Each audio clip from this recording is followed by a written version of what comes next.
بسم اللہ الرحمن الرحیم۔ مسجد کے اندر داخل ہونے کی سنتیں اور آداب۔ سب سے پہلے بائیں پیر سے جوتا یا چپل نکالیں۔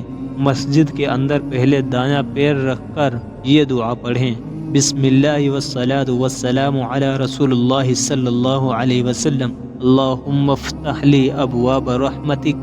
نمبر 1، مسجد میں پہنچنے پر اگر کچھ لوگ بیٹھے ہوں تو سلام کریں، اگر کوئی نہ ہو تو السلام علیکہ وعلی عباد اللہ الصالحین پڑھیں۔ اگر لوگ نماز، تسبیح یا تلاوت میں مشغول ہوں تو زور سے سلام کرنا درست نہیں ہے۔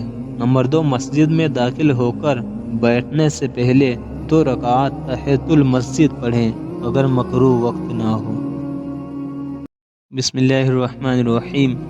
مسجد کے آداب: خریدنے اور بیچنے کا کام نہ کریں، تیر اور تلوار نہ نکالیں، آواز بلند نہ کریں، دنیا کی باتیں نہ کریں، اپنی گمشدہ چیز کا اعلان نہ کروائیں، بیٹھنے کی جگہ میں کسی سے جھگڑا نہ کریں، اگر صف میں جگہ نہ ہو تو بیچ میں گھس کر لوگوں میں تنگی پیدا نہ کریں، کسی نماز پڑھنے والے کے آگے سے نہ گزریں، مسجد میں تھوکنے اور ناک صاف کرنے سے پرہیز کریں، انگلیاں نہ چٹکائیں، بدن کے کسی حصے سے کھیل نہ کریں، نجاست سے پاک رہیں اور کسی چھوٹے بچے یا پاگل کو ساتھ نہ لے جائیں، مسجد میں کثرت سے اللہ کے ذکر میں مشغول رہیں۔